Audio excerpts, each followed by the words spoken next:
అందరికీ నమస్కారం.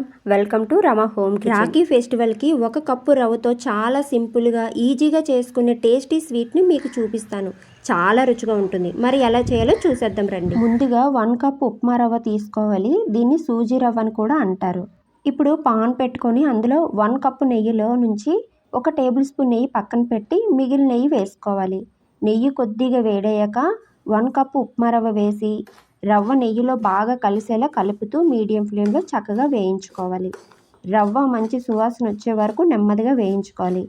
ఇదే మన స్వీట్కి మంచి రుచినిస్తుంది. ఫస్ట్ టైం మా వీడియో చూస్తున్నట్టయితే లైక్ చేసి సబ్స్క్రైబ్ చేయడం మాత్రం మర్చిపోకండి. ఇప్పుడు రవ్వ బాగా వేగింది కదండి. ఇందులో కాచుకొని చల్లార్చిన పాలు 2 టేబుల్ స్పూన్లు వేసుకోవాలి. అలాగే 1 టేబుల్ స్పూన్ మిగడ కూడా వేసుకుంటే స్వీట్కి మంచి స్మూత్నెస్తో పాటు మంచి టెక్స్చర్ కూడా వస్తుంది. ఇప్పుడు మంట మీడియంలోనే ఉంచి ఇవన్నీ రవ్వలో బాగా కలిసేలా కలుపుకోవాలి. ముఖ్యంగా ఉండలు కట్టకుండా అడుగు మాడకుండా ఉండేలా చక్కగా కలుపుతూ వేయించుకోవాలి. ఇలా బాగా కలుపుకుంటూ రవ్వను చక్కగా వేయించుకోవాలి. ఇప్పుడు ఈ పాన్ని పక్కన పెట్టుకొని మరో గిన్నె తీసుకోవాలి.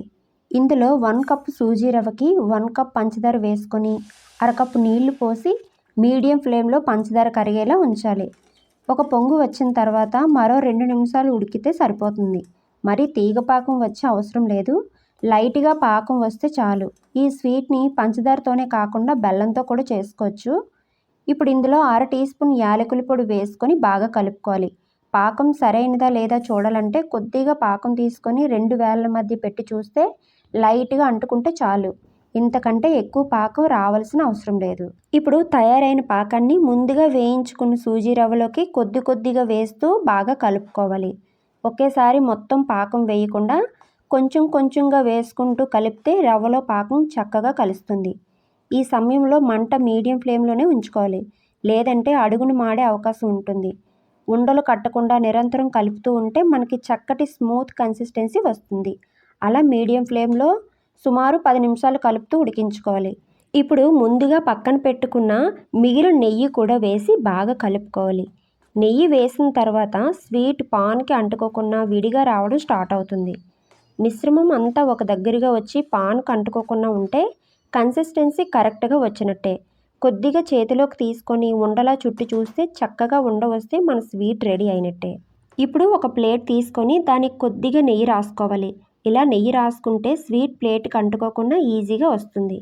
ఇప్పుడు రెడీ చేసుకున్న స్వీట్ని ప్లేట్లోకి వేసుకొని గరిటెతో నెమ్మదిగా ప్రెస్ చేస్తూ ప్లేట్ అంతా నీట్గా సర్దుకోవాలి.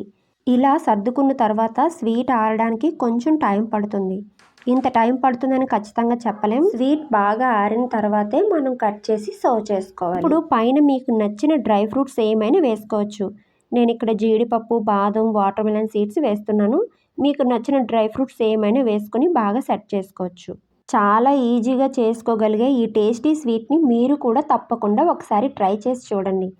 మీ ఫ్యామిలీ, ఫ్రెండ్స్కి కూడా షేర్ చేయండి. రెసిపీ నచ్చితే లైక్ చేసి సబ్స్క్రైబ్ చేయడం మాత్రం మర్చిపోకండి.